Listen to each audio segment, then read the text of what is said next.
Get started with the public comment hearing on the proposed new rules for employees and volunteers who conceal carry firearms. So if anyone would like to make a comment, please feel free.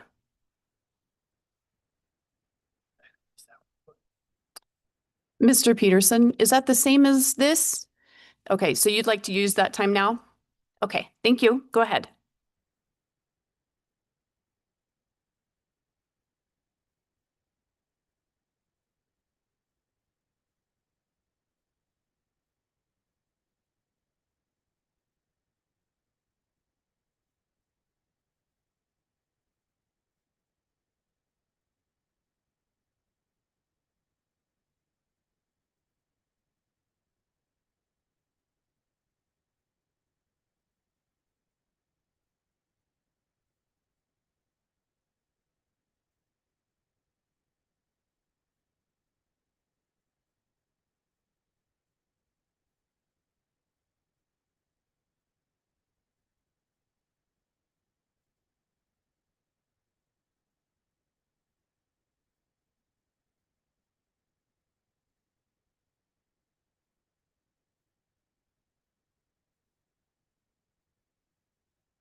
Any other comments?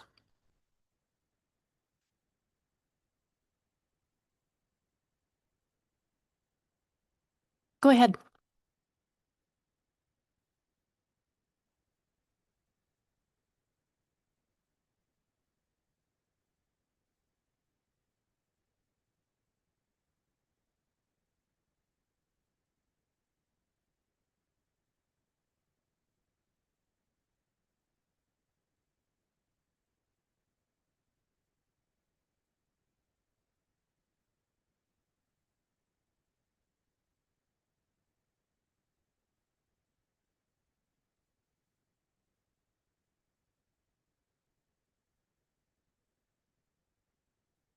Thank you.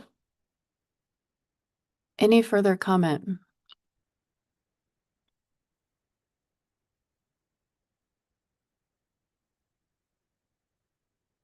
Seeing no others, we will close the public comment hearing. And with that, it is now 6:10 p.m. We will go ahead and call the meeting to order, and we'll start with the Pledge of Allegiance.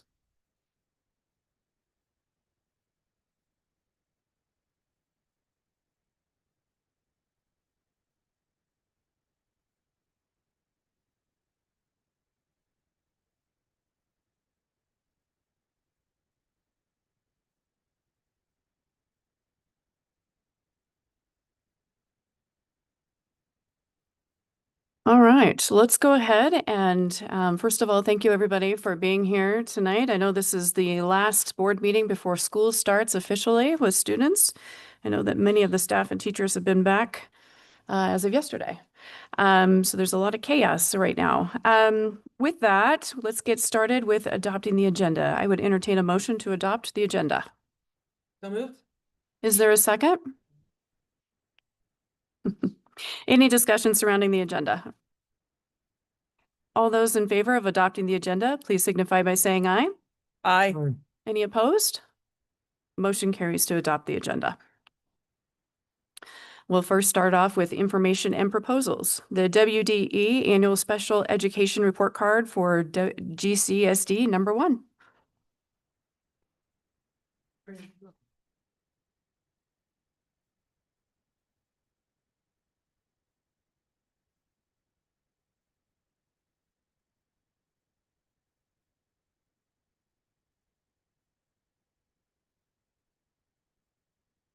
Can you hear me? Yeah. Well, good evening. I am pleased to be here this evening to present information around our special education population.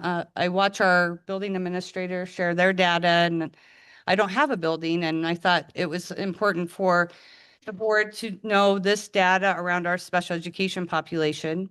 This is something that happens annually, and it's actually part of IDEA, Individuals with Disabilities Education Act. These are what they call state performance standards, and all states are held accountable for those. It's a way for monitoring the implementation of IDEA and making sure it's having the effect it should for our students with disabilities. As a result, the federal government monitors the states, which obviously that trickles down to the district level. And so we are held accountable for these indicators as well. There's 20, but some of them have subcategories. So if you add that up, it's probably closer to like 25, 28. But there are 20 main categories. And so you should have 2 handouts. The first one I'm going to go through is this one that says, it's the report card for 23-24. So when we get these, I received this information the end of May. And it's always the previous year's data. So this is like pretty significant lag data in all reality, but it still gives us a good indicator of what we need to be addressing for our students with disabilities. And so I'll walk you through this. And just for a little bit of frame of reference, currently when I pulled a list earlier today, we have about 294 students in the school district with IEPs. Obviously, that number is fluctuating greatly as we learn of who's moved out, who's moving in, that type of thing. Last year, we ended with about 1,582 students in the district total. So we're running about 18 to 18.5% of our population have IEPs. Quite a few of those might be students with speech, like articulation errors, and eventually they graduate from an IEP, but this also covers all the other categories, other health impairment, which is like ADHD, emotional disabilities, learning disabilities. So there's actually 13 categories that a student may qualify under. We also have right now 52 students with 504 plans. Those are not special education, but that does mean that student has some type of identified disability that requires accommodations and maybe some services as well. So when I add those all together, we're talking about 22% of our population approximately that have some needs around an identified disability. So now I'm going to jump into the report card. So you'll see that first indicator is our graduation rate. This is for students who have an IEP upon when they graduate, or to exit, graduate on time. This one's tricky because our number's always low. So if you look in that, it says 23, 24 denominator, we had 16 students with IEPs who were slated to graduate in 23, 24. Only 25% of those students graduated with a diploma. The dropout rate, as you can see, is also significant for us. It's 68% of those 16 students actually ended up dropping out at some point in their high school career. This is something, if I were to look at that list, I could tell you about every single one of those students and the efforts we went to either keep them in school or to help them graduate. So it's not a lack of effort on the district's part and our staff. It's just a real challenge that we keep trying to, trying to address. And I work with principals on that. I'm really excited to have, the majority of these obviously are from Torrington High School. And so I'm really excited to have Mr. Van Tilburg here and some of the work I know he has planned to help mitigate that. So that's an area we'd like to definitely see improvement in. And that's probably one of I've seen much better numbers, meaning we've had more success. That was a tough year. Then we get to indicator 3, which is around our statewide assessment. And as you can see, there's subcategories. So the first one they look at is participation rate. We typically have 100% participation rate. We did have one student who is transitioning from one location to another right during the tail end of that window, and neither of those, they weren't here. They were in an out-of-district placement. So he was missed. But we still, as you can see, have a yes and it's green, and we met those requirements. 3B is they start looking at proficiency rate. So our students proficient or advanced on the state assessments. We struggle there. So you can see in that first column, the 23-24 target, that's the state target they've set for all the districts. You can see how we compare in relation to that. For example, our percent of fourth grade students with IEPs on the English language arts, we were pretty close to that target rate of 18% of those students were proficient in the fourth grade on the English language arts assessment. Obviously, with all the work we're doing as a district that you've been supporting around Orton Gillingham's science of reading, our Eureka Math, we should be seeing movement on how those students are performing on state assessments. Because one of the wonderments I have is not all students have learning disabilities. They might have autism, they might have speech language. So you would expect that percentage of proficiency to be higher because they may not have, while it interferes with their access to education, it's not something like a cognitive disability. So we're going to really work on that. And we have a lot of, like I said, with a lot of the work that we're doing district-wide is really going to help with that. And then we've also, our literacy coaches have been working with our secondary special education teachers and our elementary on, we're call it intensive reading intervention training. So we're doing specially designed training for them around reading instruction for this population and writing. This will be year 2. So I'm really excited about that work, and we really should start seeing those numbers move. Then we look at 3C is proficiency rate on the alternate assessment. There's X's because we're talking 2 or 3 students in each of those categories, which makes it possibly identifiable for that student. We do not have data there. If you were interested in that, we do have a private report card that I could share with you at a later time. Then if we turn the page, we have what's the gap rate, and that actually it interests me more in my role as a special education director. I didn't introduce myself. Sorry, I'm Trina Nickel. I'm the special education director. This is year 10 now. That gap rate is when we're looking at how are our typical peers doing. Like if they're making this kind of growth, we want our special education students to be at least paralleling that. Or actually we want them to close that gap. That's the purpose of an IEP, is to provide those specially designed instructions that they need so that they can be performing at grade level. So you can see the data there. Our gap rate is not quite where we need it to be on there as well, other than our grade 9, 10 students in math. If you can see, we actually did pretty well in there. And then that next category, our suspension expulsion rate, we've never had an issue in there. So they're looking at, are we suspending or expelling students with disabilities at a rate more than a student who's not identified. And so we've never had an issue there. Category 5 is least restrictive environment. So under IDEA, they really want all students in the classroom 80% of the time or more, because we always know the classroom setting is for best instruction. So we did meet that state target. We have the majority of our students are in the classroom the majority of their day. Sometimes they get pulled because maybe the nature of the service, such as counseling, you're not going to counsel a student in the classroom. That's private, and that's a more appropriate place for that. Or for like articulation, classroom setting can be pretty noisy. They need to be able to focus, but we're pretty judicious with that. Separate classroom is when the student is, and this actually applies to a student that you've approved a contract with the Meridian program in Scottsbluff. So that's considered like a separate classroom, because that program is all students with disabilities that aren't general education students, but due to the needs of that particular student, that's the best environment for him. Separate facilities, that's when we have students in out-of-district placements. So that number is high, but realize the majority of those are not students that we've placed as a district. These are students who are placed through court order from our local judge, or some of these are parents choose through medical necessity to have their child placed in a treatment facility.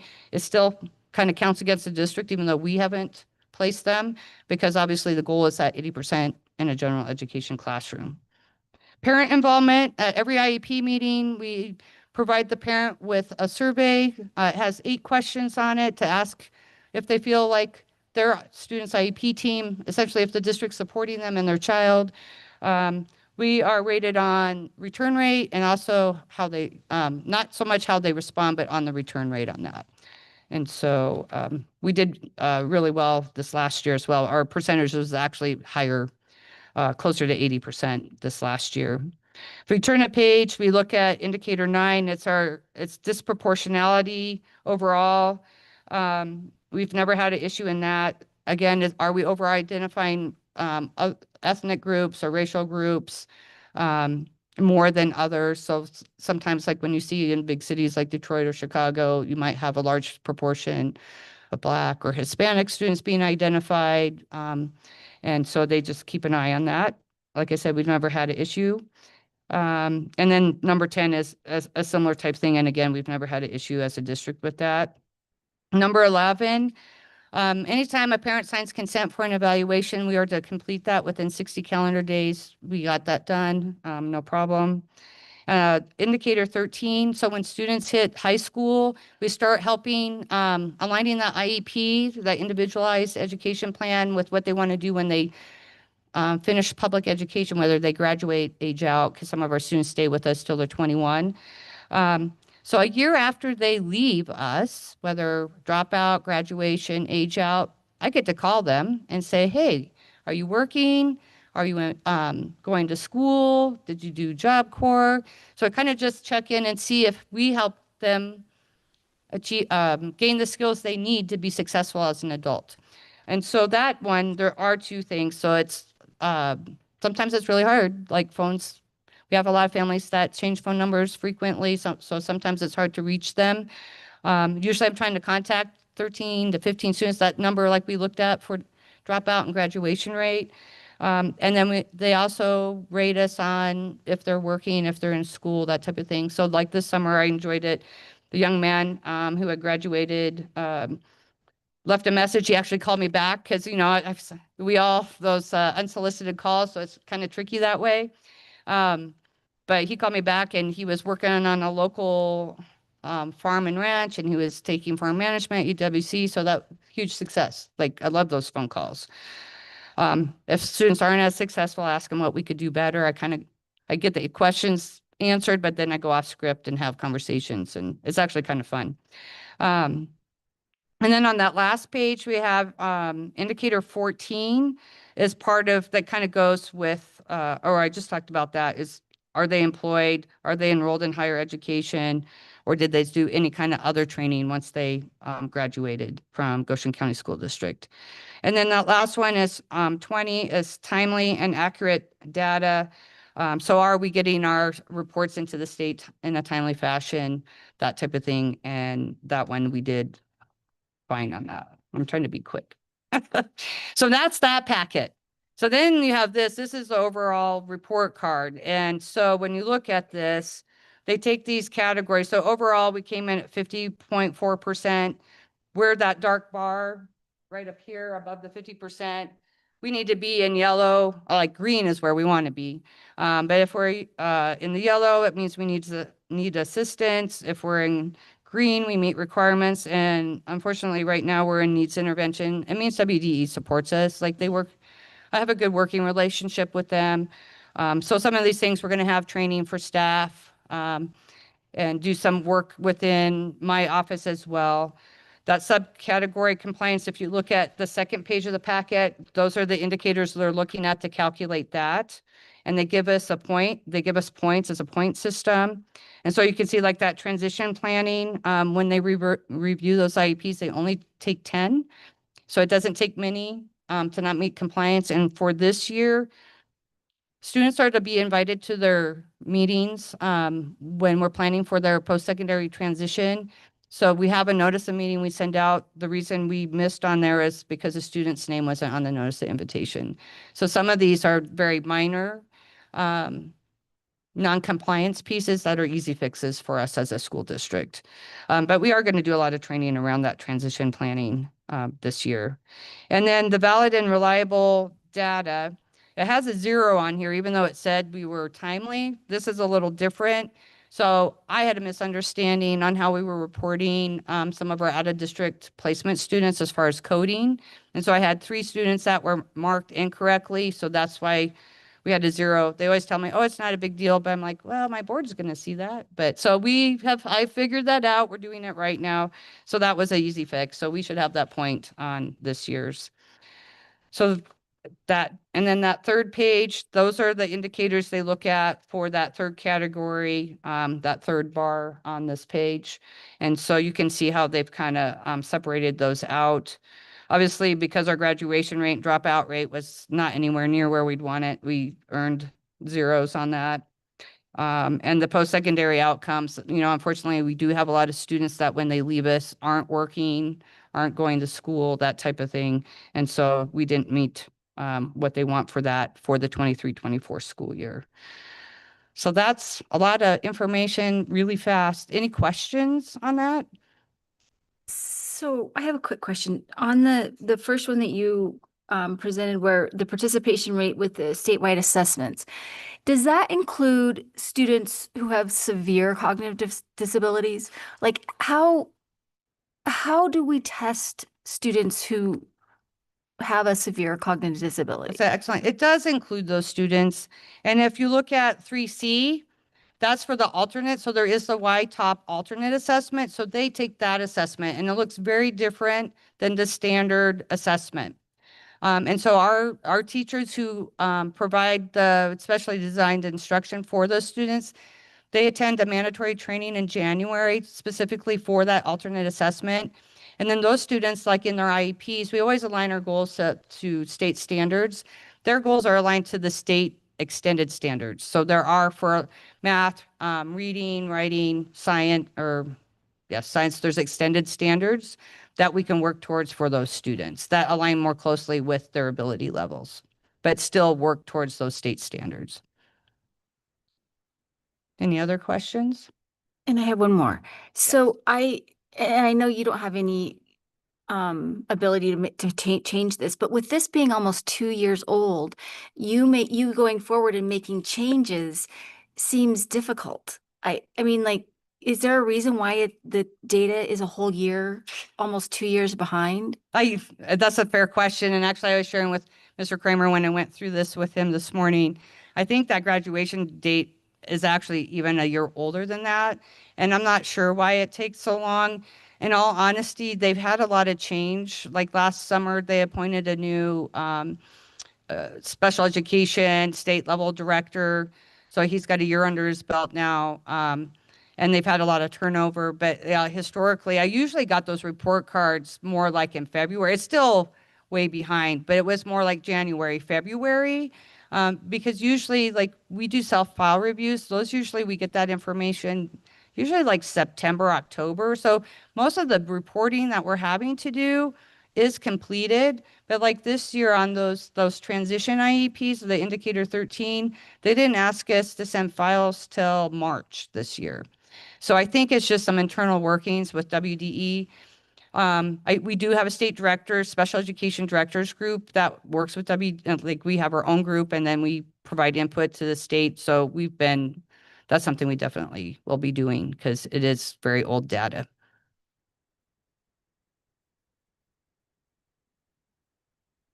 All right. Well, thank you. Thank you. Next is the annual recognition of developmental delay classification. So this is just a recognition that we also identify developmental delay classification, and on page 6 of your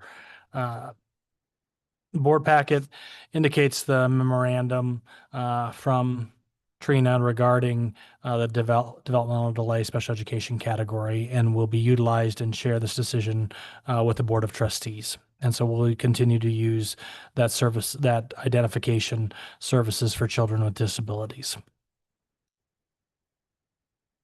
Okay. No committee reports this month because we didn't have any committee meetings. So the next is presentation on district gifted and talented program by Lacey Krakow.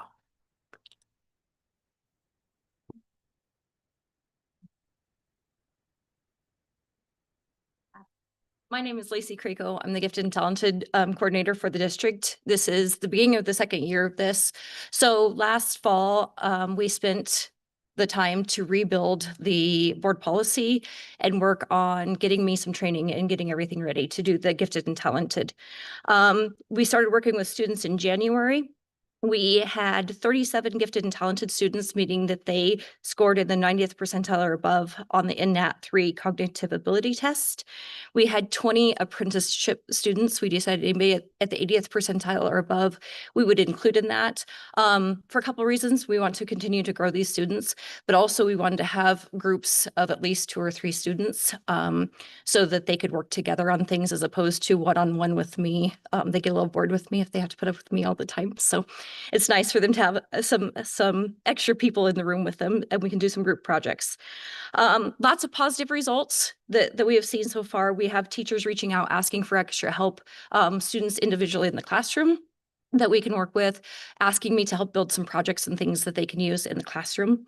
I've also been asked to work with 2 kindergarten students and a first grade student that we haven't identified at this point in time, but to actually help them one-on-one, and have been asked to, we actually have a student that is also on an IEP, so in the gifted and talented and on the IEP, so attending those meetings. So it's been wonderful to have those teachers reach out for that extra help. We did have one student that opted out of the program immediately, did not attend anything. So we had 10 gifted and talented students graduate in May. Then we would like to move towards late spring summer testing. We'd like to try and move testing out of the schools because the principals, and we know how busy everybody is, and the less we pull them out of the classrooms for more testing, if we can do it in the summer, would be a wonderful thing. Unfortunately, we run out of funding to be able to do it first thing in the spring. So we did test in July. We had 11 students register. We had 10 students attend. Of those 10 students, 7 of those students qualified for the gifted and talented, and 2 of them qualified for the apprenticeship. So 9 of the 10 students qualified for the program. So that's pretty exciting. So we're going to test in the fall. We have dates. We're sending out emails here in the next couple of days. We're going to try for the 22nd of August and the 29th of August to put them on Fridays, again, to try to keep it out of the schools a little bit to help, again, keep them in the classroom as much as we possibly can.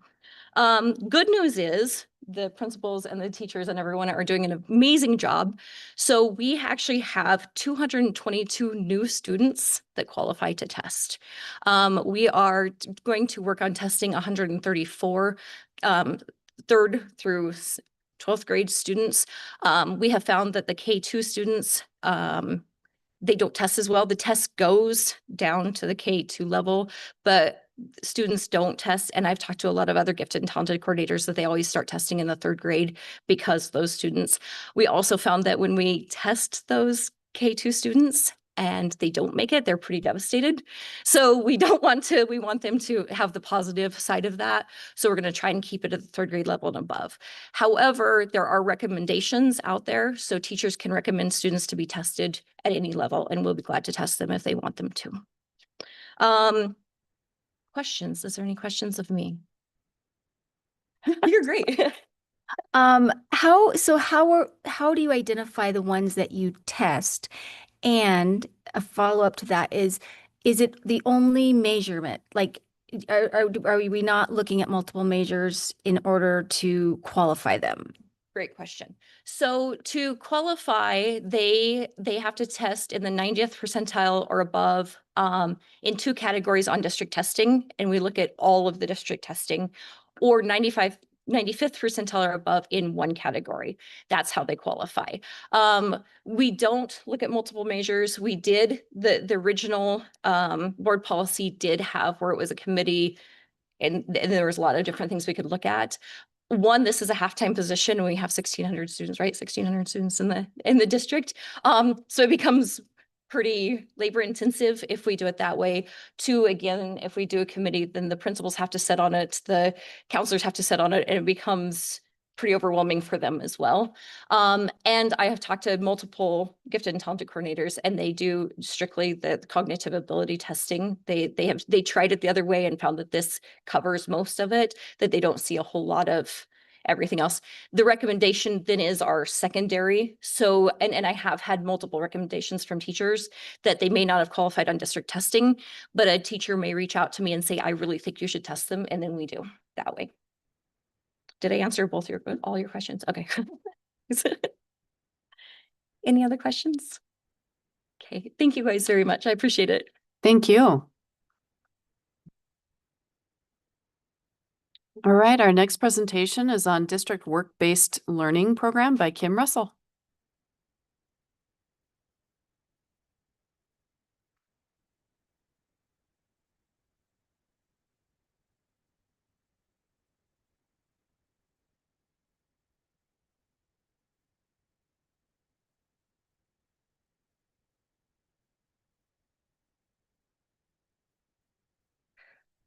Good evening, Board of Trustees and members of the audience. I am Kim Russell, the Work-Based Learning Coordinator for the school district. I work with students from all 4 high schools, grades 9 through 12, with Zello and Interest Inventory, as well as Compass Academy, which is the District 18 to 21 program. I'm charged with placing students in work experiences and supervising them. My goal is to make productive members of society. This is a brief overview of last year and a few plans for next year that are in the works. In fall of 2024, I had 15 students, since the counselors thought they should take it easy on me since it was my first semester. 9 students were placed in various internship placements, including Public Library, Torrington Sod Farm, Wyoming Department of Workforce Services, Banner Hospital, including radiology, physical therapy, and counseling, Lincoln Elementary, Torrington Learning Center, and Cool Customs. 6 students had jobs at Main Street Market, McDonald's, Butler Auto, and the Cobblestone Hotel. Field trips included Western Nebraska Community College, Powerline, Construction and Maintenance, Chadron State College Health Professional Showcase, University of Wyoming, Eastern Wyoming College Tech Day, Wheatland Job Fair, School of Radiology in Scottsbluff, with a tour of the Radiology Department of Regional West Hospital, John Deere Ag Tech Program, Laramie County Community College Health Sciences, and Laramie County Community College Technology Programs, and WyoTech Tour. In the spring of 2025, I had a total of 59 students. The counselors must have thought I did a good job in the fall. 40 students were placed in various internships, including Goshen County Public Schools, District IT Department, Torrington High School, Eastern Wyoming College Physical Plant and IT Department, Banner Hospital, and this increased. Radiology, physical therapy, counseling, information technology, hospital rotation, which is where a student would do several things at the hospital just to get a variety. Okay. Burger King, Lincoln Infant and Toddler System, Lincoln Infant and Toddler Center, Cool Customs, Tyne Electric, Hartman Family Dentistry, Bivens Construction, North Platte Physical Therapy, Number 34, Paw Spa, Torrington Learning Center, Cowboy Clinic, Landscaping Plus, Wagon Tail Shelter, Trail Elementary, Lincoln Elementary, Lingle Fort Laramie Elementary, Kindergarten and Speech Language Pathology, Brand Audiology and Tendinitis, Miller Cattle and Feed Yard, Goshen Veterinarian, The Compound, Bluebird Boutique, Platte Valley Family Dentistry, Fresh Foods, and Main Street Market. 19 students had jobs at McDonald's, Midwest Tire, Bremer Land and Cattle, Butler Auto, Cobblestone Hotel, Bumgar's, Main Street Market, Arby's, Great Western Cattle Company, Little Bits and Spurs, Lyra's, Shimmick Seating, and the Practice Program. And the employers are not listed in any particular order. Field trips included Western Nebraska Community College Discovery Day, Casper College, and Laramie County Community College General Tours. Other activities included Goshen County Career Fair in conjunction with the University of Wyoming High Altitude Pathways and Eastern Wyoming College. All juniors in the district chose sessions for an all-day event at Eastern Wyoming College. I hosted an Able Wyoming driver's education class over a weekend in the district building, which aided 9 special education students to get their driver's license permits. Additional activities that are in planning stages for this year include University of Wyoming School to Scrubs activity, Wyoming Welding Academy, South Dakota Tech, Shannon State College, Social Work Conference, Black Hill State University, Colorado State University, Northeastern Junior College, Eastern Wyoming College, and Central Wyoming College. As of today, I have 41 students and 10 Compass Academy students I will place and supervise this fall. I expect this number to grow this week. Are there any questions?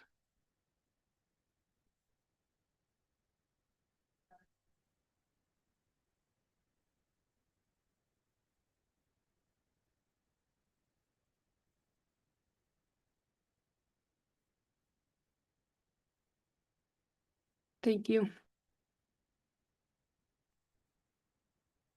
Awesome. Thank you very much. You.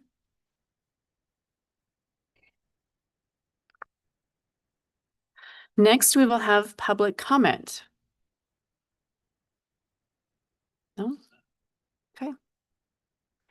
All right. We will move on to superintendent's report.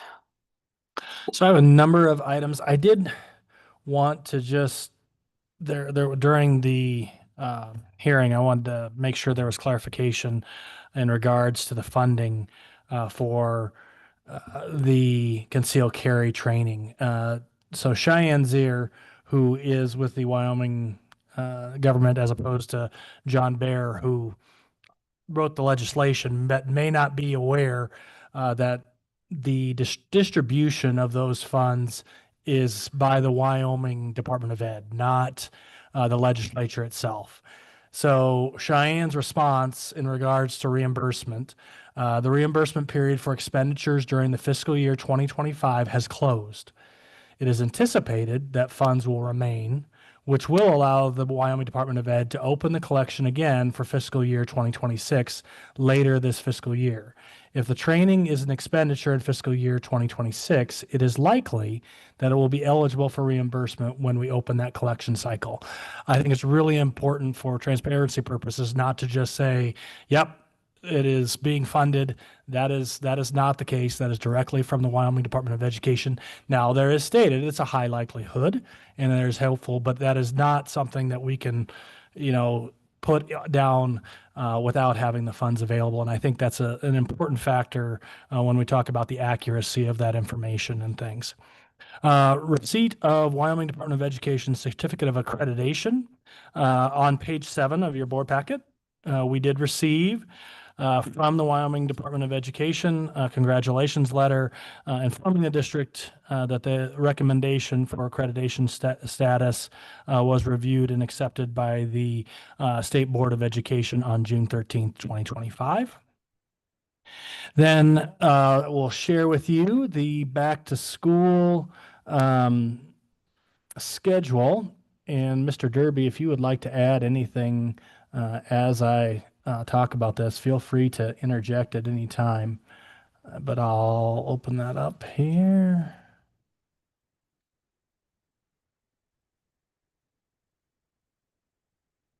Let's go back to the top.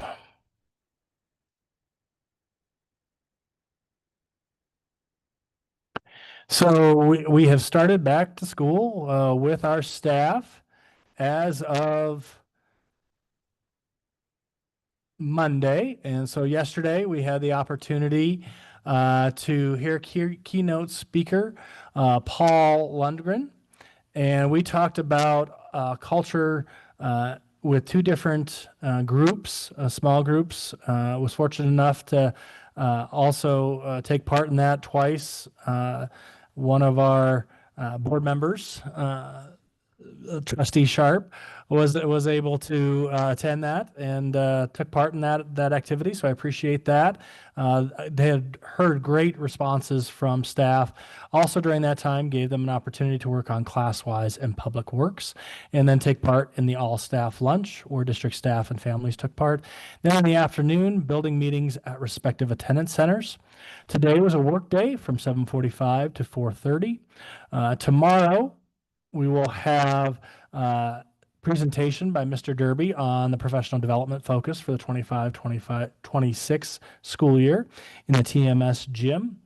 And then we will have presentations through many PD sessions, EWC Gear Up, and then also in the afternoon going into presentations regarding Title IX.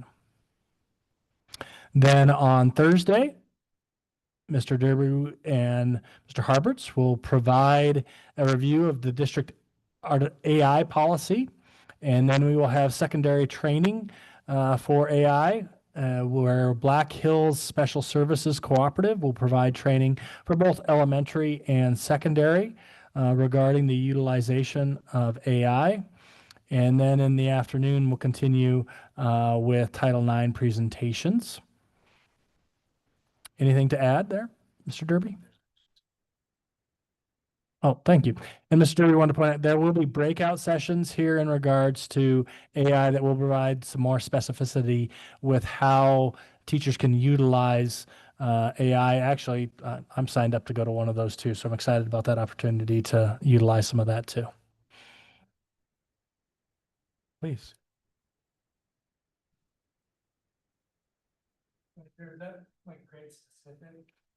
So some of it, Mr. Derby, you want to talk to that? That's a great question, Trustee Hager. So in the morning, we have it divided up between our elementary and our secondary teachers, just because the secondary training will focus not only on how to appropriately use AI tools, but also how to communicate with your students about appropriately using those tools.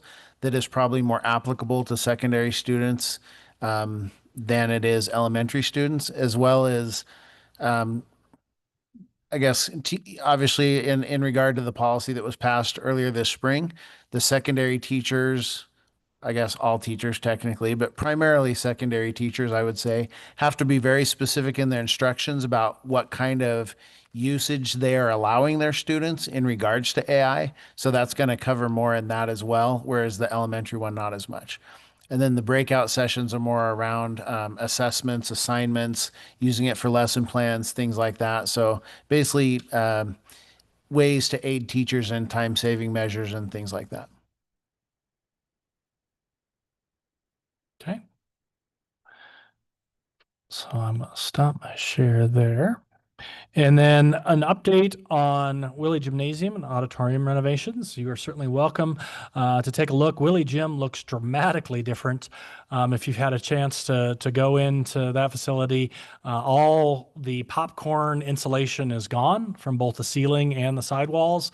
It has exposed a lot of the old, where it was quite common prior to that, where big bold letters over the double doors for no smoking is very visible in paint. That was a very important thing, evidently, on at the time in which they put that up there. Also, the natural lighting from the glass windows facing the east is very open, and then the window from the commons to the gym on the west side, one of those has been opened up too.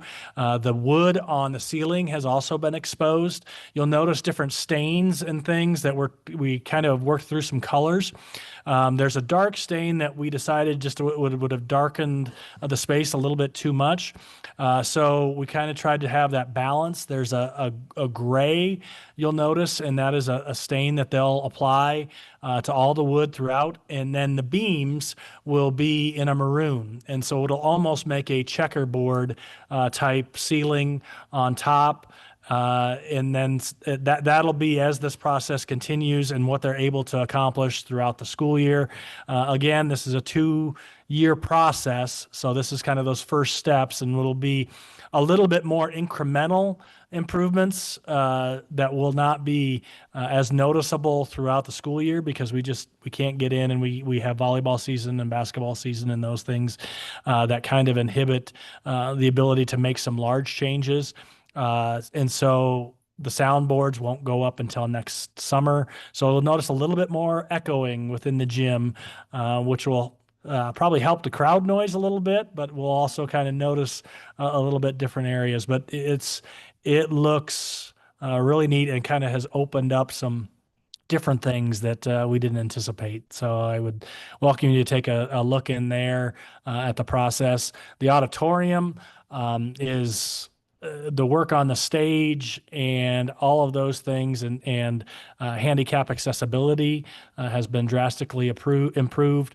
Some of the wood that we were able to kind of have on the front of the stage, and then a really nice stain that was applied to there to bring out the grain in that wood, but then also have it so it didn't provide glare for some of the show lights, and so finding that balance. It kind of looks like a skating rink right now because there's no seating in there. It's all concrete. The seating will arrive within the next month, and we'll get that in place. But they've done a wonderful job on those projects. Those are probably our biggest projects. The other projects throughout the district are moving along also with the concrete work and in Lingle around the football stadium and the new seating for the home bleachers. And so all of those have been continuously going on, and we've been very fortunate with everything and how it's continued. Online school registration opened up August 1st. Of course, there were, as anything as Mr. Harberts has found, always some hiccups where some of the emails were not being generated by Power School to being sent to some parents. So there was a day where they were trying to reset, and our firewall was preventing those from being sent. So we did enable to address that, and then also the different places where you go. It's when you go online here. Well, I can quick share.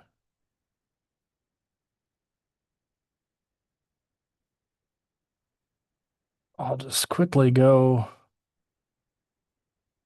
to the space here on our website.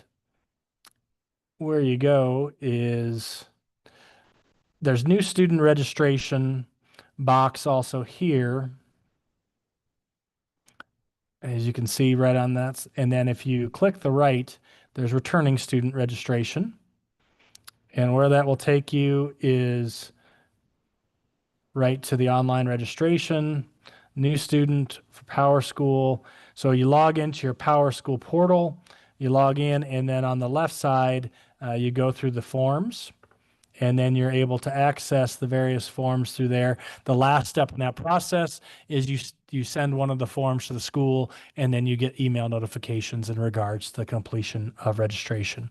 And with over the last 2 years, we have gone to 100% online registration as to opposed to prior to 2 years ago, we had to have set aside times during the day where parents had to either get off work or try to accomplish those during the school day. We tried to have some open hours, but this has been much more efficient. Mr. Yes. If we didn't get any emails, does that mean our kids aren't going to school this year? Absolutely not. That means that maybe what I would try is checking junk mail if they were sent there, or spam. And if you need to check, please call your child's school and ask the secretary if they've received that information. And they'll be able to answer that question if they have that. Thank you. I Absolutely. could feel her panic building over here. Yes. I think you're good. If it said a copy, you're in good shape. You're in good shape. The next one that I had is Eastern Wyoming Sportsmanship Summit. You would have seen the handout at your space here. This will take place, and all board members are certainly welcome to attend this. One of the board members is presenting in a breakout session. So thank you, Trustee Moeller. And this will take place from noon to 5 on Friday, August 22nd at EWC. A free lunch for all student athletes in grades 9 through 12 beginning at noon. This will be provided by EWC. All students attending will also receive a free t-shirt. And again, that starts at 1 p.m. in the EWC auditorium. If we could put a quick plug in, Mr. Van Tilburg has worked very hard on this sportsmanship summit. I know it's not a topic that a lot of people want to discuss, but it's something we need to discuss in this district. That's why I was voluntold to speak at the summit. Actually, I'm excited about it. I think that it's a skill that we need to reteach our kids. I think it's something that's really fell to the wayside. It needs to be focused on again when we start to have law enforcement present at high school football games, basketball games, and so forth. That's ridiculous. And so I'm really excited, and I'm really, really appreciative, Mr. Van Tilburg, of the legwork that's gone into this and the focus. You can make as many as you want.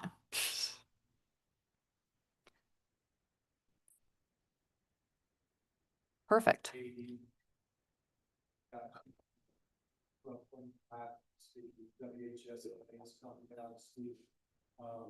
There would be a number of people. There's been a lot of people. We've had great support from the community. The t-shirts come from donations from the Torrington Rotary Club, as well as Eastern Wyoming College Foundation, and then EWC providing their facilities in lieu of our being in all this construction. I don't know if we'll keep it there in the future. We'll see how it goes. But they've been phenomenal. We're just happy to get it going, and hoping to do this. It's incredible. It's exciting to have that positive focus. So I appreciate it.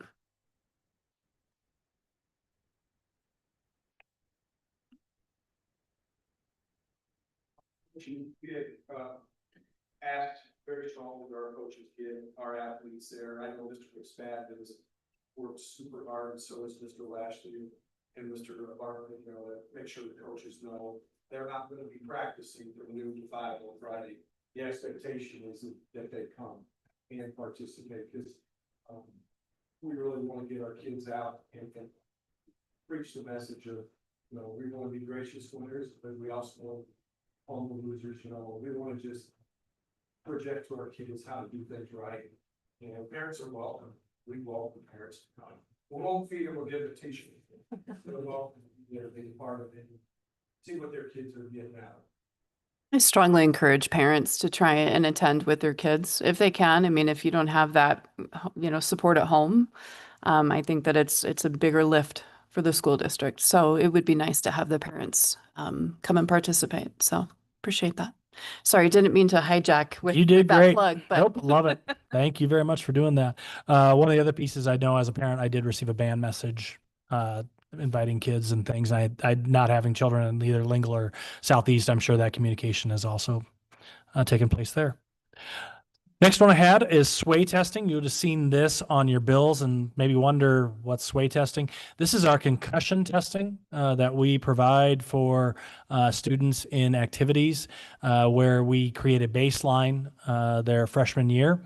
Where they come in, and then if they experience a concussion-related injury, it helps identify what and how severe a concussion might be based on testing with that sway concussion protocol. And then the last piece that I have is the staffing update. And I'm just going to quick share the document regarding what we have. We have either accomplished either through different plans, filling of positions and accommodating positions that we no longer have any certified positions that are open through different moves. We still do, we decided to remove the trail academic. Okay. Trail academic, I'll open that quick. Thank you. I'm going to stop share there. I'm going to go to this other share. Perfect. Yeah, maybe it did. Anyway, for certified positions, we're in a really good spot and moving well on our way in non-certified positions. There are a couple of openings that we'll still continue to work on, but feeling very confident with the applicant pool that we currently have and filling all those positions. Oops, sorry. I just hit stop. Okay. All right. Thank you for that. Next, we'll move on to the consent agenda. Is there any items that anyone from the board would wish to pull from the consent agenda? No. Okay. I would entertain a motion to approve the consent agenda. So moved. Is there a second? Second. Thank you. Is there any discussion? All right. All those in favor of approving the consent agenda, please signify by saying aye. Aye. Any opposed? Okay, consent agenda is approved. New business. Perfect timing, Chief Johnson. So our first, the first one we've got on new business is considering approval of the Goshen County School District #1 rules for firearms, personnel authorized to carry. We completed all of our required public hearings. And so with that, the recommendation is that we approve the Goshen County School District #1 rules for firearms, personnel authorized to carry as presented. May I have a motion? Is there a second? Is there any discussion? I've specifically asked Chief Johnson if he could attend tonight to answer any questions that the board may have. Madam Chair, I would start with a minor housekeeping issue Sure. on the volunteer paragraph. I think we had corrected it. Do we need a motion to approve it with the correction? So yes, we have the option, and I got some clarification from our school attorney, Scott Kwicki. The line I think you may be referring to is after the semicolon under events, where it has persons who are on school district property to deliver food, supplies, or materials. What our school attorney, who took the process in writing this, referred to that as parents who are delivering those items to individual classrooms, as opposed to contracted employees, because he did agree contracted employees do not fall under volunteers. And so that those would not. So he gave us two options, either to understand that interpretation and where it was written, or he said, because it does not change the structure of that, we can strike that line indicating persons who are on school district property to deliver food, supplies, or materials. If we choose to strike that line, Mr. Goulier, or Trustee Goulier, you're absolutely correct. We would then need a motion to accept with those changes and a second, and then we would just move forward with approving or having a vote on the item with those changes. Whew. What's the board's temperature on that? Are you comfortable with the interpretation? I'm trying to imagine a circumstance where, uh, so if a parent in your example was bringing a box of cookies to Yes. us, they would be considered a volunteer? Correct. Yep. And if they're, because we have that piece where we're going to also be reviewing visitors policy. And so where visitors versus volunteers lie. I have no strong feeling in either direction. If it provides any clarity to remove that, I don't have any problem with removing that because I don't think it inhibits us from changing anything in regards to visitors policy for elaboration on that either.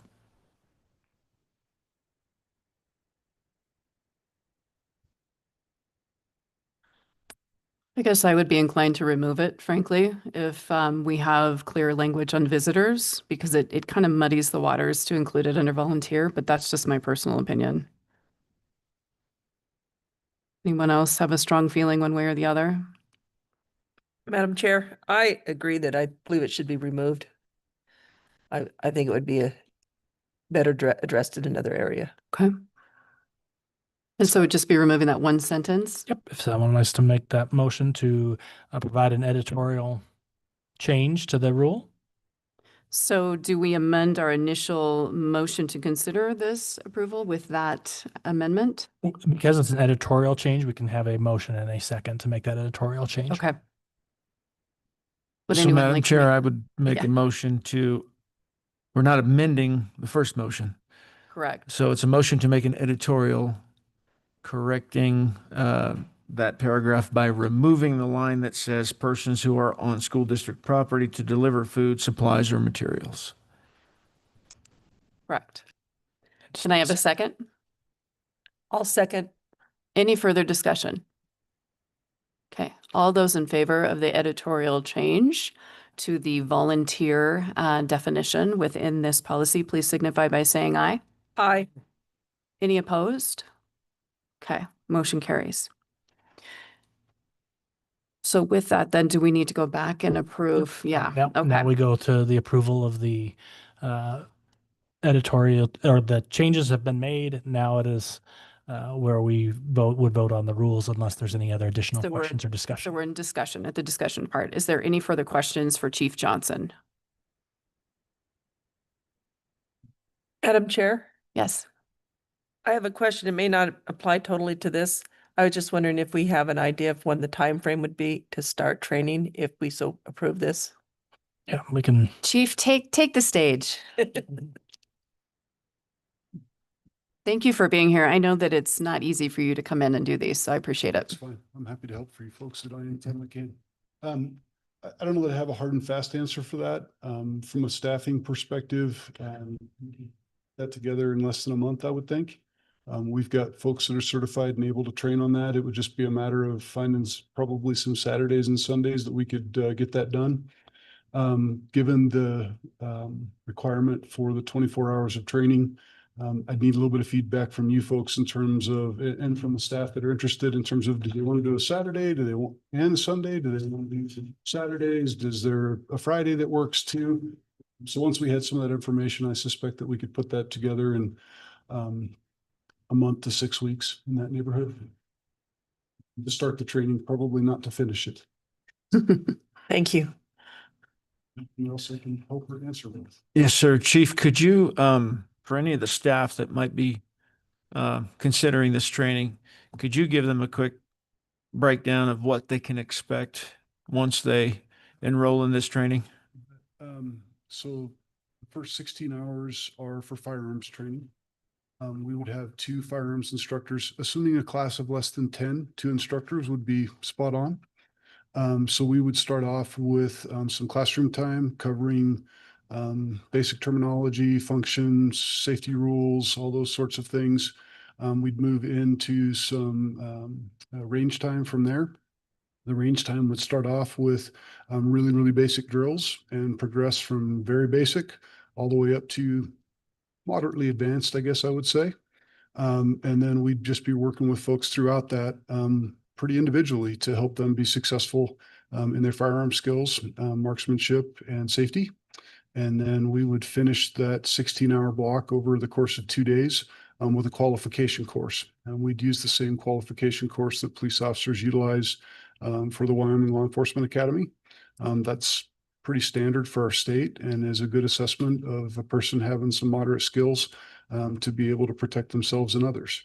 I think that that's a pretty reachable goal. It's not going to be people screaming and yelling at you or being intimidating or hateful or anything along those lines. We have really great trainers that work with our staff to get as good as they possibly can. And I anticipate that it's the same environment for any school staff that would want to participate. The scenario training will be a little bit more intense. Those scenario trainings that I think several of you in the room have been able to attend at those at various points. We'll start with doing a fair bit of tactic instruction and talking about what active threats look like around the country and the types of incidents that we're seeing occur, trends that are happening in those incidents.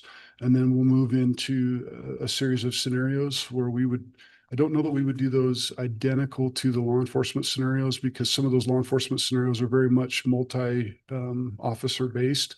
And we would focus a little more on one and possibly two person response. But that would start off slow and get pretty intense by the end of it. It would be involving simunitions, which are essentially identical to a 9mm Glock handgun. And they fire a non-lethal marking round. It does not, well, it stings, but it's not obviously a particularly harmful incident. Everybody wears protective gear, but it's as close to being in a real life scenario as we can get you. So we would, that's an 8-hour section of the training. You can anticipate that that's going to build and probably the last 3 hours will be pretty intensive. So that's me rambling. Hopefully that answers the question. If there's any more details, I'd be happy to provide them. One more thing, Chief. For anybody, for the portion of the training where they'll be using their own firearm, how much ammo would you recommend they purchase for that training? I think we estimated that at like 300 rounds per student.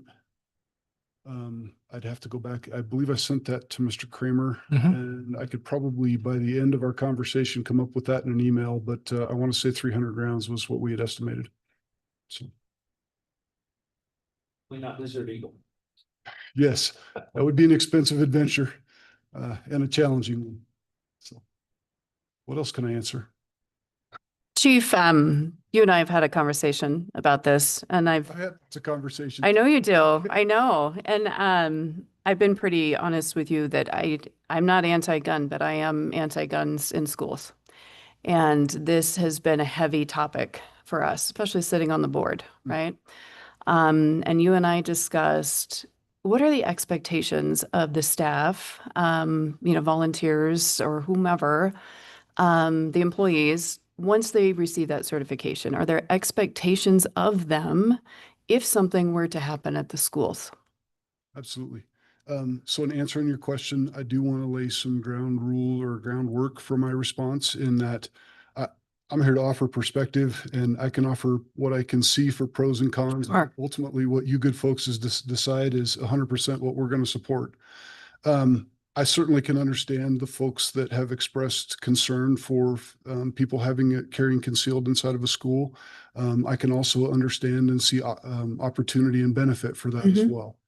On our side of it, we really don't have expectations.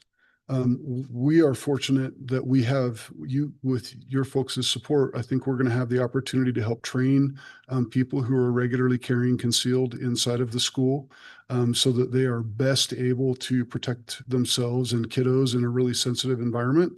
And we would really leave it up to them from our training standpoint of when they feel it's appropriate to engage. And how they feel it's appropriate to engage. I mean, we're going to do our best to give them a groundworks for tactics, but we can't give them the answer to every problem, and we can't give them a black and white system of what's going to work and what won't work. So our hope would be that we can help teachers or other staff who want to be carrying concealed in a school to have a really good set of skills and a really good framework for decision making so that they can make their own decisions within the guidelines that you folks set for them. We don't have expectations. We would like to have a relationship with them so that, particularly in some of our rural schools, if one of our, Officer Irons is helping out at LaGrange and Southeast. If he shows up to a critical incident at LaGrange and Southeast, we'd love for him to know who the staff members are there that are armed, that he can work with them to help keep kids safe and to address any threat that may be at that school. But we won't mandate them. They won't fall underneath our policies. In terms of pluses and minuses, I think one of the things that's really beneficial is just the knowledge. Frankly, that's part of the preventative measure that we do with our training. We want people who might want to hurt kids, but we're ready for them. And I think that's an element of benefit for the safety of schools, is that there's certainly a possibility that there's a well-trained teacher in that school that's armed and capable of keeping kids safe quickly. Sadly, the people that perpetrate horrific acts of violence against children are usually looking for shock and awe effect. And they want to inflict as much harm as they possibly can in a really short period of time. So the more that we can show them that that's not possible and unlikely to be successful, and the more there's a little bit of a question as to whether or not that's going to work out for them, better off we are. And I feel like I probably over answered, but I hope that kind of addresses some of those questions. Oh, that was a perfect response. And if there's other questions or comments that arise with that, I'd sure be happy to answer them. One more thing, Chief, that I can think of right now. I'm sure there'll be more, but that we'd like to get your input on. There was some discussion early on about whether or not a list of those carrying would be something that was publicly available. I'd like you to speak on that. And I think I know what your answer is. But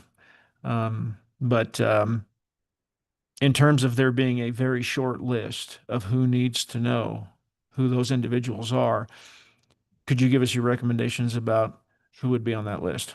Again, my opinion on that is that should not be a publicly available list, and maybe even not necessarily everybody in the school knows that.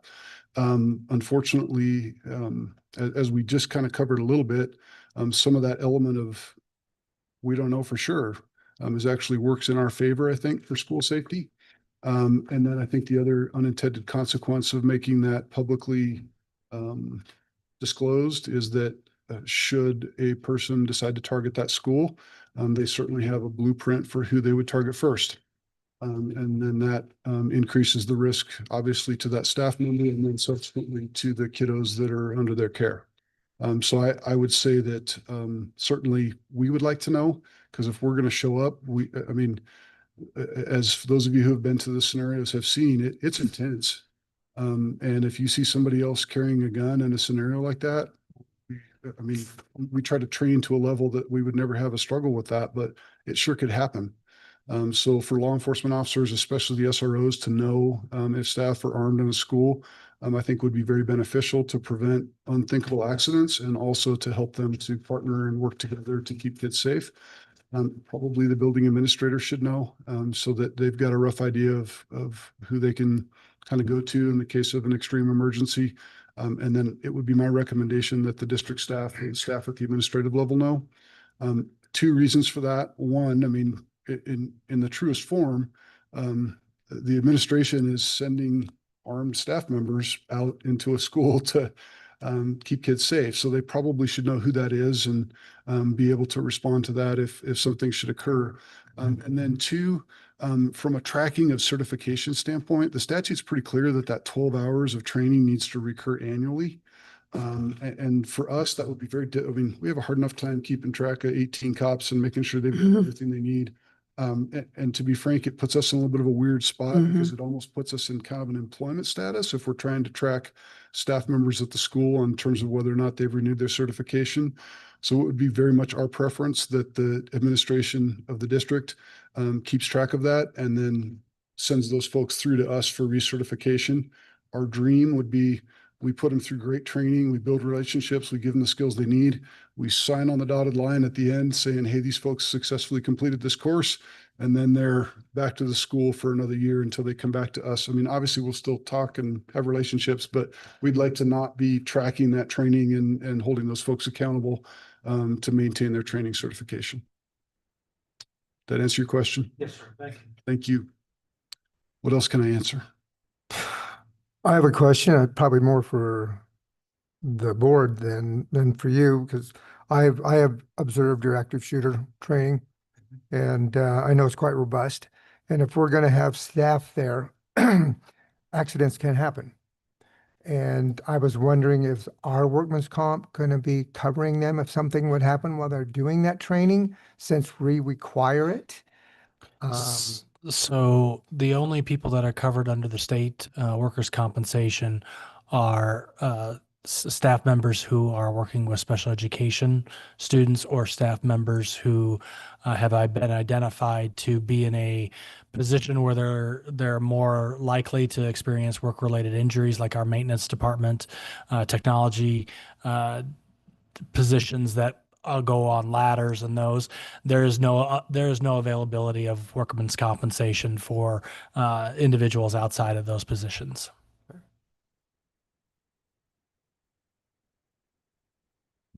I did just think of the one I forgot to ask you about, Chief. Individuals who would like to observe the training scenarios, but are not enrolled for certification. Tell us how that would flow for you, and how many in a typical course. How many would be too many? That's an interesting question. So, I mean, we could create, if we had a lot of people that were interested, we could create kind of an assembly line process where we could get some pretty good exposure for folks and get a lot of people through. I could see us, if we really needed to get a number of people through, we could probably get 30, 40 people through in a session. As many of you have experienced, it's probably a little better to do that in smaller numbers and get a little bit more extensive of a experience on it and kind of get to see more of what occurs. I guess I would be a little surprised if we had high volume of interest in that. But if we were under 10, it would be pretty feasible for us to get folks pretty good exposure and understanding what that looks like, and looking at that type of an incident in a school. In the past, we've actually done an incident training where we had all of the staff at the high school. And we did a kind of an abbreviated active threat scenario in the high school. It was not the high exposure that you would have with a regular scenario, but we just kind of worked through that at a high level. So hopefully that's helpful. And Chief, just to be clear, the school district's not asking that you track the certifications, and we're also not asking that the Torrington Police Department pay for the training. That statement was made tonight, previously in this meeting, and that's inaccurate. Okay, sounds Yeah. good. Yeah, Thank you. just want to clear that up. Any other questions from the board? Chief, I cannot thank you enough for how cooperative you have been and the information that you continue to provide. So It's our pleasure to have a great relationship with you folks. So thanks for having me. we appreciate it. Thank you. I'm gonna skedaddle home unless anybody needs. Yes, no, thank you so very much. I appreciate it. So with that, just so the board knows, we still have the motion to vote on if there's no further discussion. Trustee Alexander. Yeah, I have one more question. Sure. When the chief was here previously, he mentioned that this is a rule and not a policy, but in our deal here, it says firearms policy. So I'm wondering where we're at on that. On page 52 at the top, it says firearms policy, concealed carry. So I don't know. I was wondering, is this a rule or a policy? So this is a rule, as is specifically stated in the document that we've got, that's being considered right now under the motion. I was just wondering because it said policy. Yeah. I'm not quite sure, Trustee Alexander, what you're referring to, but There's a code on top there with firearms. oh, this is policy. firearm policy. Yep. Yeah, it's specifically a rule. That's why we've had the 2 hearings instead of going through policy committee and so forth. Yep. Thank you. Any other questions? All right. All those in favor of approving the Goshen County School District #1 rules for firearms personnel authorized to carry as presented, please signify by saying aye. Aye. Any opposed? Any abstain? Okay, motion carries. Next, under new business is consider approval of reimbursement of staff completing concealed carry training. So this is both for board discussion and consideration.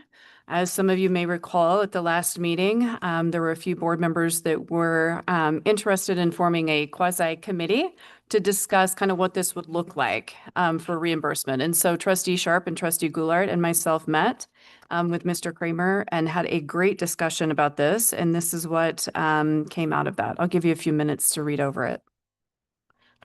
And just for your information, the pieces to probably take note of, much of it is restated from the rules. But if you go to what would be page 2 under financial responsibility and reimbursement, those are unique to these directions of training costs. And I'm going to actually just take a moment and bring this up.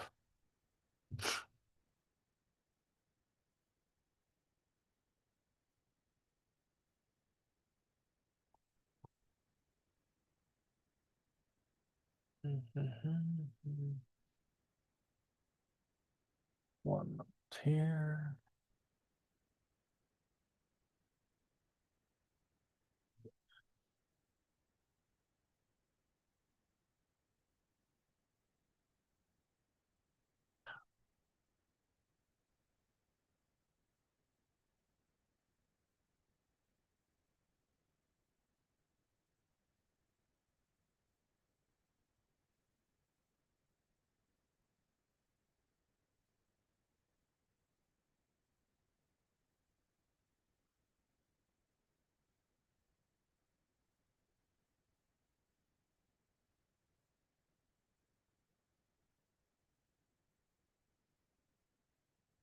It's quite the delay. So you'll notice under financial responsibility and reimbursement, this would be where the Goshen County School District shall reimburse the Torrington Police Department for the cost of providing the firearms training to eligible Goshen County School District employees and volunteers. Reimbursement will be made up for courses that are completed in accordance with the standards established by the training provider.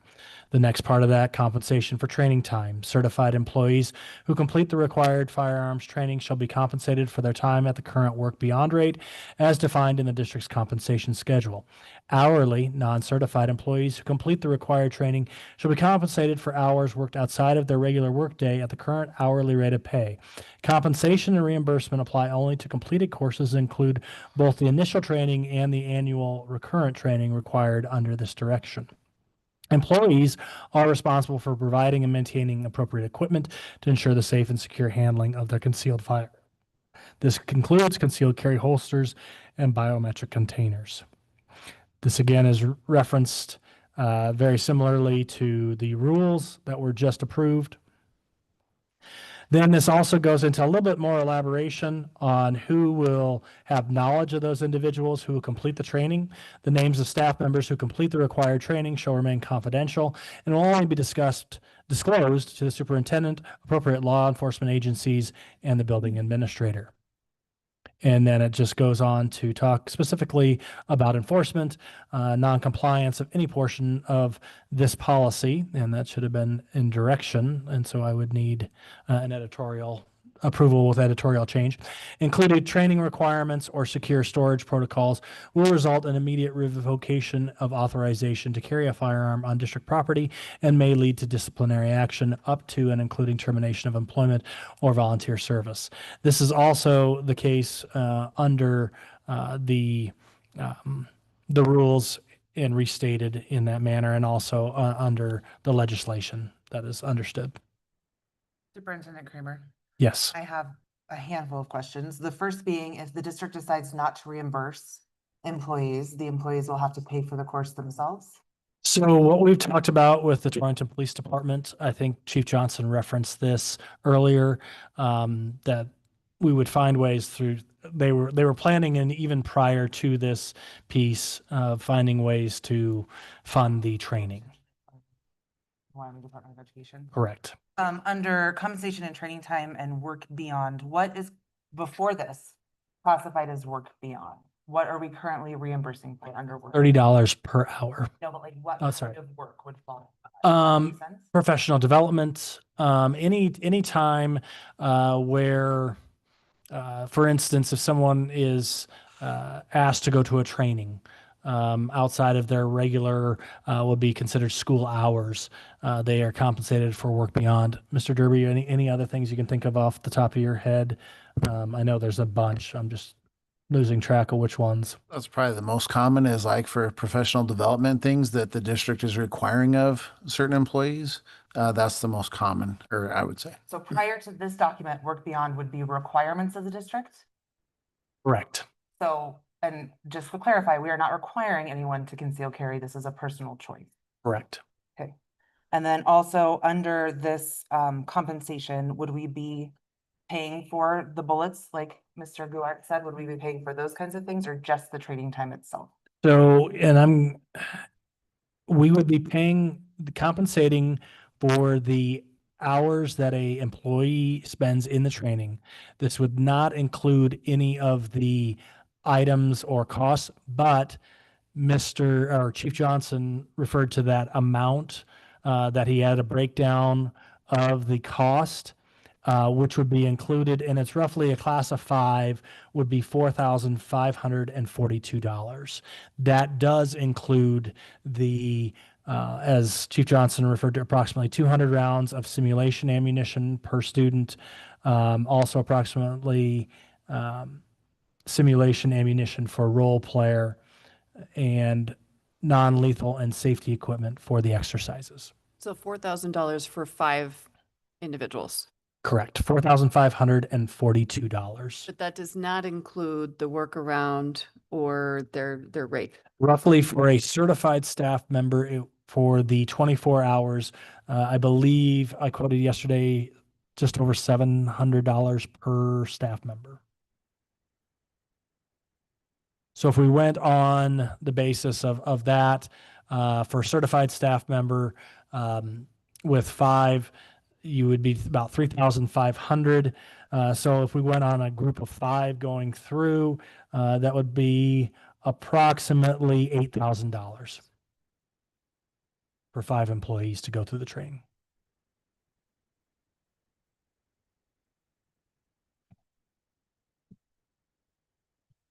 Any other questions or comments? Does anyone that sat on the committee? Trustee I Goulart, would say one of the Trustee Shaw? reasons why we probably wouldn't include ammunition in that is because everyone is going to carry their own preferred weapon. It could be different calibers. I don't think Chief Johnson would be in a position to supply varying calibers of ammunition to the trainees. So I think that'd be one thing that and 300 rounds, I mean, like the reason I made the joke about a Desert Eagle is, yeah, that would be an extraordinarily expensive day. So most people are going to be carrying something more realistic, 9mm, 40, 45. 300 rounds is not a huge investment.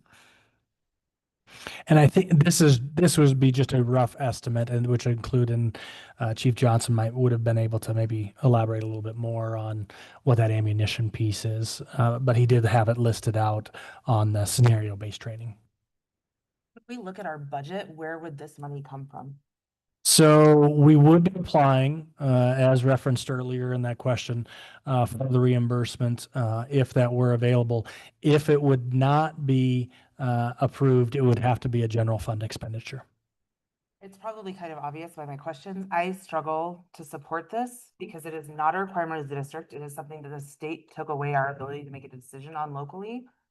I think it's important that people who are protecting kids have this additional training, but I still think it is a choice to decide to carry a gun into a school. I really struggle with the thought of taking money out of our general fund to pay for this when we just had a pretty stressful budget season and we're looking at potentially having to give up other things. And so from where I sit, safety is obviously extremely important for our kids, but I think we're here to educate them. And so I personally think that if staff members want to do this, it should fall on them to pay for the training.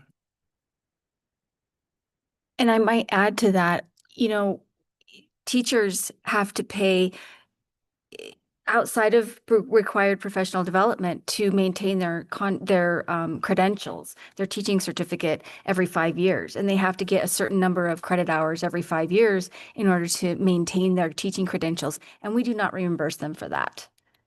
So I feel like, and that is that directly affects kids in terms of their education and what we're doing. And so I also have a difficult time supporting taking money out of our general fund for something that is not necessarily something that everyone on the board would have voted for in the first place. So. Is the WDE funding reimbursable? So hold on, let me work a little bit better. If we go ahead and decide not to do this, could we apply for the money and then say, yes, we're going to do it? Still didn't make much sense. No, I think I know what you're trying to say is that if you would not approve this, but then they come back and say, rather than the word it is likely, the state says, your district will be eligible for reimbursement. The board decides, okay, we know that money is going to be available. We want to revisit this same language. It would certainly be under the board's purview to bring anything back for reconsideration based on funding. And would you have the option to reimburse employees that had already gone through the training, or would there be a time limit on that? Like retroactively.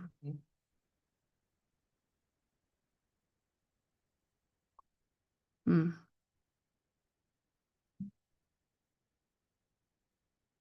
In budget year for school districts.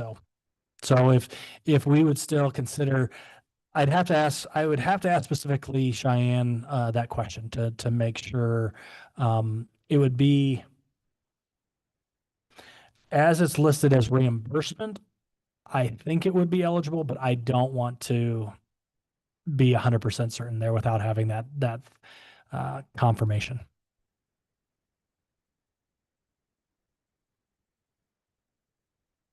I have a question, not about reimbursement, but about the one, just the concealed carry. So since that passed the week, has there been any thought before this? Are we going to have a conversation about like public signage posted on the school, or when would we have? We can have that discussion at any point in time, either in a future meeting. We can discuss what we feel would be appropriate signage at any of our buildings or anything like that. And we can, or even suggestions.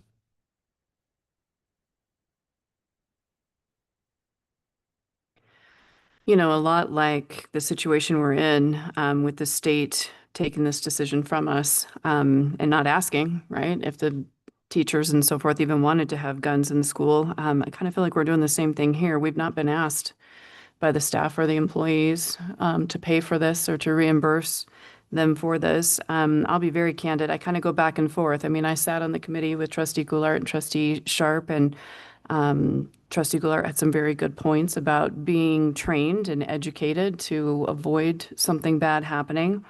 But then my other struggle is this is the same board that kind of had some resistance to feeding kids, and for free. And I don't know how to reconcile that in my head, to be honest. My other kind of thought on this is carrying a gun is not something that's necessary to teach our kids and to educate our kids. And so I do feel like there needs to be some skin in the game for the employees that are undergoing the certification. So I'm just going to be candid with my board. I'm struggling with this one. I could go both ways. One of the things I want to just make sure and clarify that I don't believe there was Chief Johnson, and I don't want to, again, without him here, I wish I could ask him this question.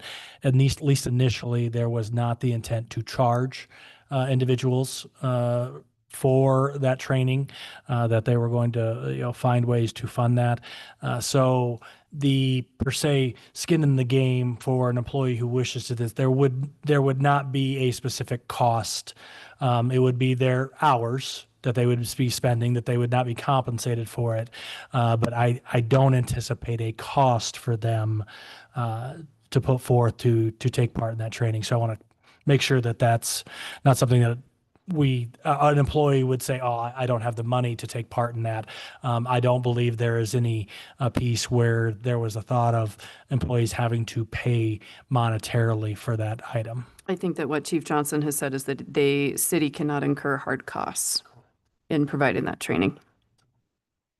How that would Right. It's hard too to kind of guess what that would cost. We don't have a clue if there's any interest in it or not, as we're working through these details. So it's just kind of hard to guess. I know that our staff is probably not happy that I'm suggesting this, but could we do a survey or something to see what the staff's feelings are on this? I would like more information and input before we go forward with this. Another question is, let's say that we don't reimburse the 4,000, let's just say. Can the police department or the city of Torrington ask for those funds from the WDE, or would that have to come through us? I believe it has to come through a school district.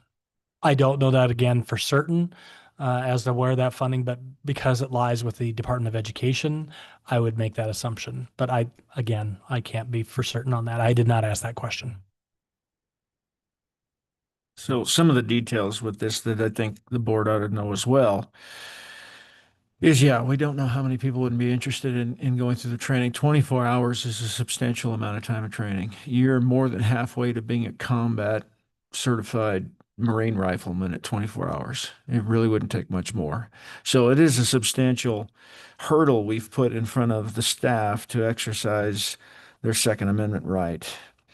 The other thing is, I would encourage, and I know this is a difficult issue, but I would encourage everybody to read the book Why Meadow Died, which has to do with the shooting at Marjorie Stoneham Douglas School. 17 people died because nobody was armed. And what they were down to was a coach charged the gunman with his bare hands because that's all he had. So one of the reasons why I was enthusiastic about paying for their time was to encourage the staff to seriously consider taking this training and consider taking advantage of this legislation and carrying, because 17 people probably, it's hard to say. I mean, you can't prove a negative, but certainly that gunman wouldn't have killed 17 people. And they had an SRO, by the way. So those are things worth considering. It's wanting to encourage staff to seriously consider this option, number one, and number two, through the training. And the reason why I didn't make a big issue about the 24 hours of training is because I think it would encourage not only the staff who would carry, give them the confidence they need to act if they need to, but it would also instill some confidence in their fellow employees who are not carrying, but would have some confidence that the individuals who are thoroughly trained and ready to engage if they need to. So that was the idea behind reimbursing the individuals that are willing to go all the way through it. And that's the thing too. There's a caveat here, and that is, if you don't complete the 24 hours, if you go 12, 15, even 20 hours in, and you just throw your hands up and say, you know what, this isn't for me, you're not getting reimbursed.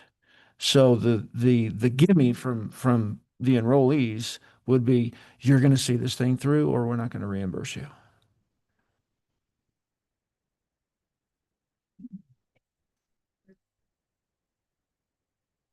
Yes. Yeah, because if we, I guess if we do agree to reimburse the city, I would hope that we would pay them for the time, whatever time it took for them, if someone drops out of 20 hours, something. Like, we would still pay the city. That's what. Yeah, We would still pay the city. And we're just talking about not paying the employee. See, I'd Right. almost like it to read where the individual would be on the hook until they completed the certification, and upon, certification, then we would reimburse. But if they screwed out early, they're responsible then to the city. Like, I really, number one, we do not want to keep or leave the city of Torrington hanging, No. right? I mean, Chief Johnson has been over backwards to help us with this. I don't know. Those are details though that we're going to have to figure out. Is there a desire by the board to get more information before we make a final decision on this, or where are we at?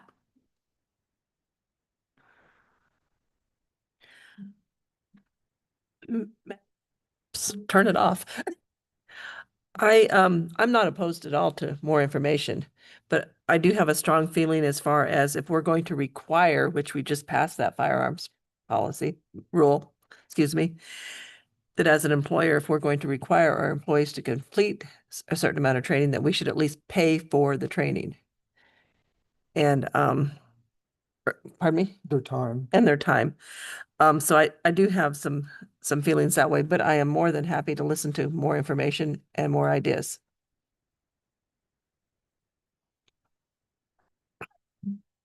Trustee Sharp, I think that Yeah. I agree if we are requiring the training, but we're not requiring anyone to carry. No, It's their choice. Yeah, no, And I so agree. That, Whether because they it is their carry, choice. it's their I choice. believe that, there isn't a requirement for us Yeah. to reimburse that. yeah. Well, I guess I go with, Madam Chair. I look at it that we had the choice of whether to make a rule or not. And at the time we made the choice to develop a rule, then we made our choice as to what we wanted our employees to do. And then we required our employees to do it. And so had we not wanted to make that choice, and had we not wanted to offer the training, we would not be on the hook for any of this had we not done a rule. So we made the choice. We didn't make it. The employees have a right to carry. We made the choice of whether they had to do the training. The legislature made the choice for them to be allowed to carry. We made the choice to enact the rule that requires the training. Additional training. Yes. The other Yeah, question. John, The other question I would have is if we, and I agree, more information is not a bad thing, but sand is coming out of the hourglass. At what point, because this legislation is the law, and we have a policy in place, but at what point do we run into trouble because we drag it out too far? And now we're preventing our staff from carrying when they have the right and the legal protection to do so, but we're wrapped up in procedure. I share that concern because this went into effect July 1, right? I mean, I do. I share that same concern. But by enacting a rule, we had to have the 45 days for the public hearings and so forth. So I share that same concern. However, this is a big decision. And if the board doesn't feel fully informed and we need more information, then I think that's what we need to do. But I'm open to what the board wants to do. I think I would be interested to know like what kind of additional information. So we talked about a survey, but besides that, like what kind of additional information do people feel like they might need in order to vote?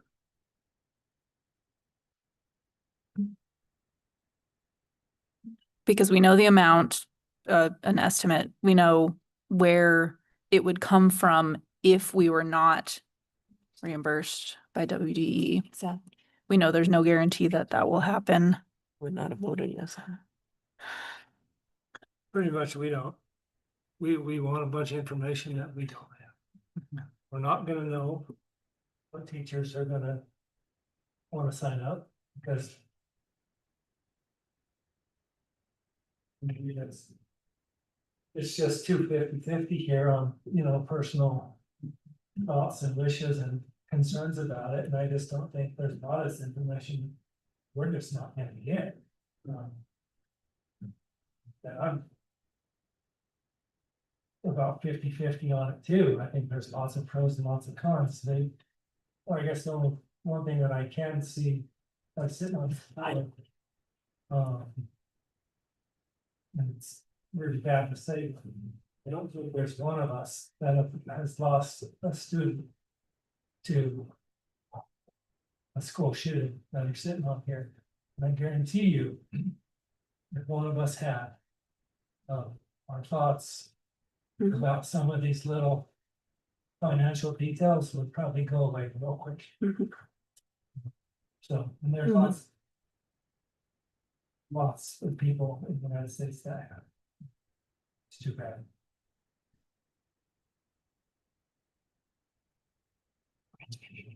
Any further discussion? Okay. With that, there's a motion to consider approval of the reimbursement of staff completing concealed carry training, as was discussed in this, it's not a policy, what are we calling it? In these directions. All those in favor of approving this reimbursement of staff completing concealed carry training? Okay. All right. Wow, really? Nobody stopped me. Okay, well, do I have a motion then to consider approval of the reimbursement directions? So moved.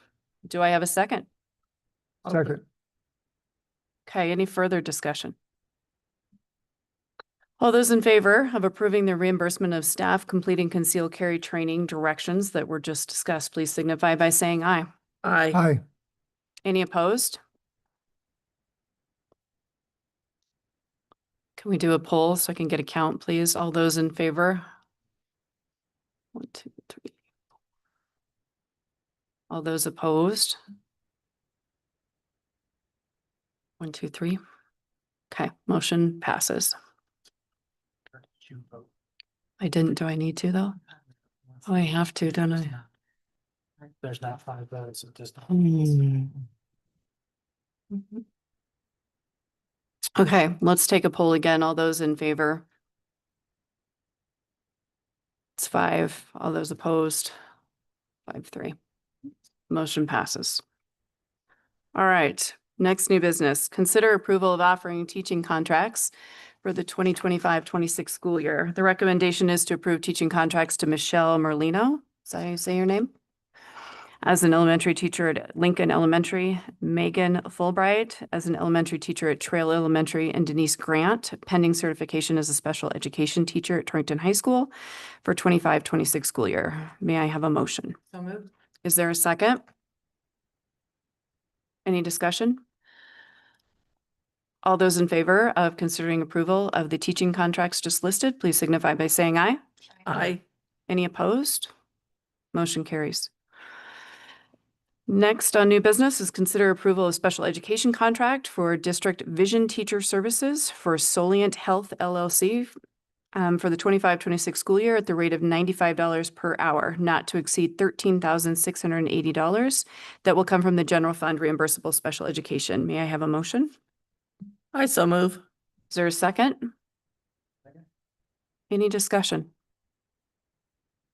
All those in favor of approving the special education contract with Solient Health LLC, please signify by saying aye. Aye. Aye. Any opposed? Motion carries. Next is consider approval of rehiring a retiree for the 25-26 school year, being Teresa Walski as a paraprofessional at Southeast Elementary for 25-26 school year per district policy 4302, which is retire and rehire. May I have a motion? So moved. Is there a second? I'll second. Any discussion? Good for Teresa for wanting to come back. Was it Willie? I don't know. Good for her, though. All those in favor of approving the rehiring of retiree Teresa Walski, please signify by saying aye. Aye. Aye. Any opposed? Motion carries.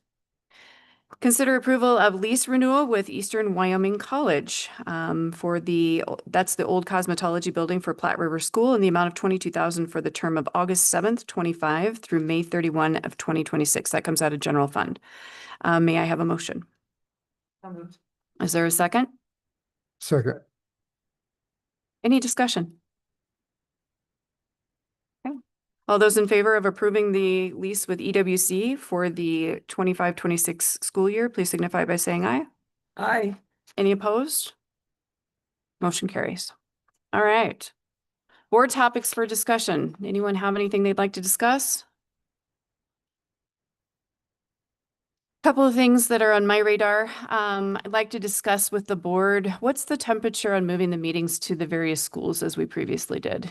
Is there any interest in doing that again, or do you want to continue with the meetings at Central? Madam Chair, so I think that's a great idea. What my concern is that we've had a lot of comments from people, and it's not because of the technology people. I mean, they've done everything they can possibly do, but it's really difficult for people for that technology to, I think, Transferred? Yeah. And so I just think that it's a great idea, and maybe we can continue to tour at different times, but to actually have our board meetings, I think it's difficult. And it's hard for people who are trying to get on YouTube to hear. I don't disagree, Trustee Steinbach, but I will note that we are not using our new technology sitting here in Central, right? So even sitting here in Central, we still struggle with it. So I don't know. I don't know if there are pros to it or not. I I enjoyed going to all the schools. Comments. Yeah, I get that. So- I do. Yeah. We could always do 1 year, 1 school year where we have it here, then the following going out. I mean, that just to throw out an option Sure. or whatever. Sure. I thought there was a lot of value in it also, and I appreciated that visibility. But maybe it's an alternating piece where, for this time we go here for the next number of months, and or maybe we don't have it every month, and then we use a 2-year cycle to get to every building also. Out of fairness, before I even brought this to the board, I should maybe ask these guys that were sitting out there. I don't know. Is it a huge imposition for you guys? And you can be honest, kind of. I did too. I mean, nobody beats LaGrange though.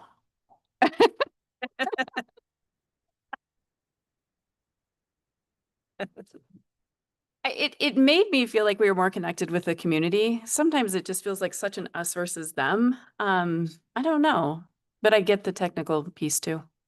Anybody else have any strong feelings one way or the other? Madam Chair, Yeah. I actually really enjoyed going to the different groups, the different schools. And we just need to do what we got to do to get our technical.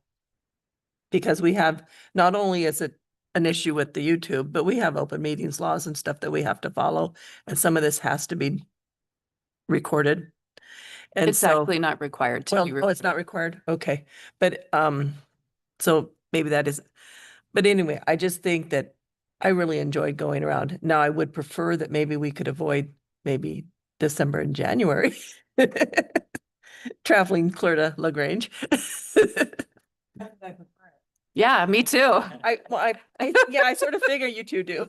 Well, But, just something to but think I'll be about. there. I'll be there regardless. But, I'm sorry. but I enjoy going. Trustee Goulart? Madam Chair, may I direct a question to our tech guru? Uh-oh. He's probably like. So, yeah, that's the big question. I agree. I think going to the traveling through the district was a positive, and I'd like to do it again. But what are we lacking anything to make the YouTube feed work, or are we bearing down on why we're having technical problems? The technical problems here, I've actually reached out for support. It's very clearly kind of a radio frequency thing. So I'm getting some help with that. As far as YouTube streaming at the various schools, as we've seen, each one is vastly different. So it's hard. It was hard to plan for each one. And I mean, setup takes a long time at each one. And then the testing and stuff that went into it as well. So could we overcome that with some purchasing? Probably. As to what, that would probably take somebody with even more knowledge of streaming and you know, how to maximize sort of some of those in-house audio systems than I personally have. So I would have to reach out again to get some expertise. Why don't we do teams or something like that? I mean, I represent boards, right? And we have hundreds of people and we do it by teams. Why not do something like that? Top teams. Yeah. Yeah, it doesn't matter which platform we use. They're all gonna have their challenges. Sure.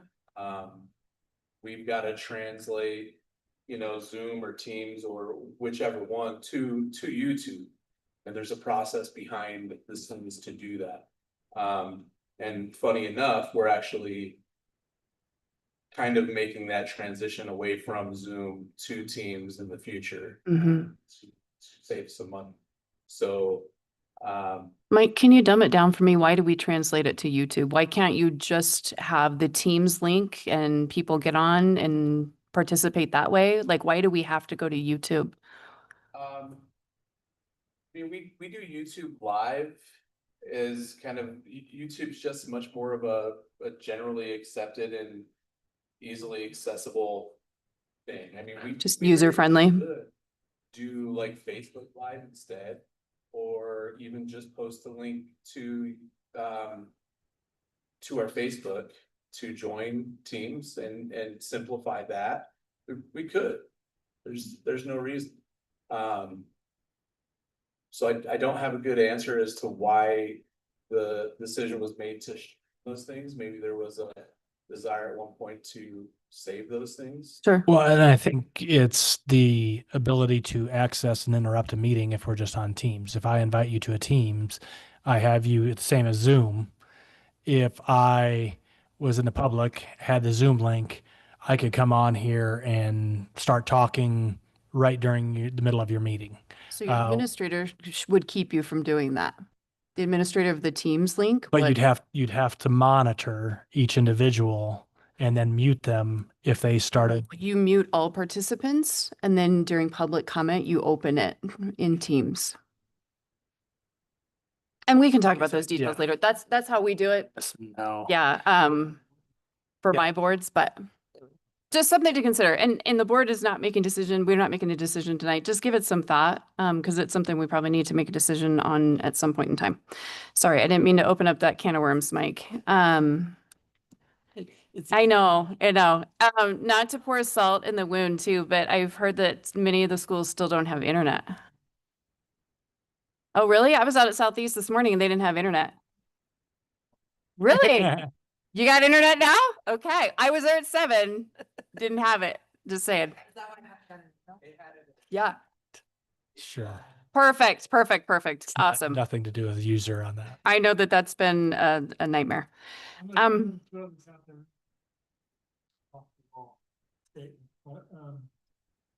So is it fully factual? Like, say we had nothing, we had no technology in here. Are we 100% legal? We can still have the meeting? Yes. Yes. These are things that we're offering to the community. It's not something we're required to do. My football statement would be, is, you know, say everyone goes home as a family and sits down at supper.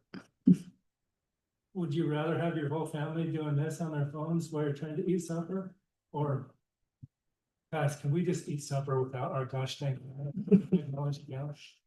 My thought was maybe, even if we tried it once a year, what if we just went to a school and we had no technology? We just went, we had the meeting, we had a discussion, we communicated and well, I don't know, it's just a thought, right?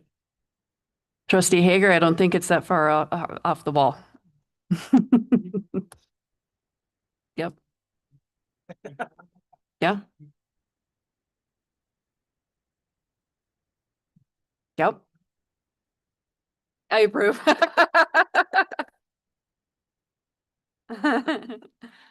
Yeah, definitely something to think about. The other thing I wanted to talk to the board about is we still have not done our board evaluations, and part of that was we were hoping to bring in Brian Farmer and Sue Bellish to kind of do a work session with us. Still working on that. We had discussed looking at dates in September. Is the board still interested in that? And does September sound like a good timeline? I'm getting some nods of the head, so I'm hoping that means Yes. yes. Okay. So then the next complicated piece is finding a date that works in September. And if possible, I'd like to pick 2 dates so that I can make sure that they're both available on those dates. When's our next? Both of those people at one specific time or? Yeah, at one specific time, Trustee Hager, they have told me that they kind of do this is my word, not theirs, a dog and pony show where it's discussing how to be an effective board, and they'll go through our board evaluations and we'll discuss it together and just kind of talk through some of those things and some of our struggles or obstacles. So yeah, it'd be about 3 hours, 3 to 4 hours. So it's a pretty good chunk of time. When is our meeting in September, our board meeting? 9th, okay. I think it's too much to do it at the same time as a board meeting. So we'd need to pick a date outside of that. Well, Madam Chair, is there a day of the week that is good for most people? Mondays are probably a bad day. Would assume. I can't do Wednesdays. I've got work Wednesdays, but There's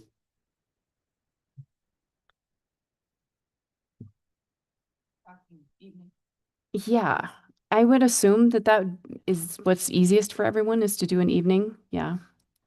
So can we start at 5? Is that too early? 5? I mean, it's a 3-hour work session. What about September 11th? How does that look? That one does not work for me.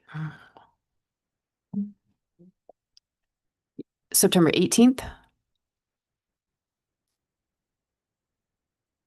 Well,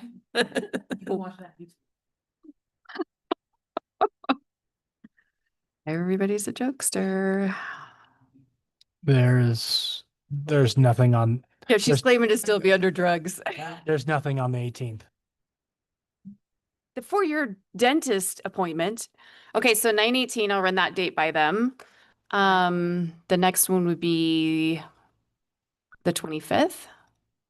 Oh, I'll be out of town for the 25th. Could we look at October 2nd? How's that look for everybody? The second, no, go ahead. That's not a conflict. It is a I would conflict. But I think it's a conflict for Trustee Sharp. Trustee Sharp, is it a conflict? Yes, I'm sorry. My 2 conflicts are doctor's appointments and some of these are tough to get. No, you don't need to disclose. Well, they're not. I believe you if they're you've got a not conflict. mine. They're one's my, October 9th? their family. Oh, never mind. I'll be out of town on October 9th. October 16th. Oh, I hate to get that far away. It is. It is. We're going to do our board evaluations next year. 16th is open. Okay.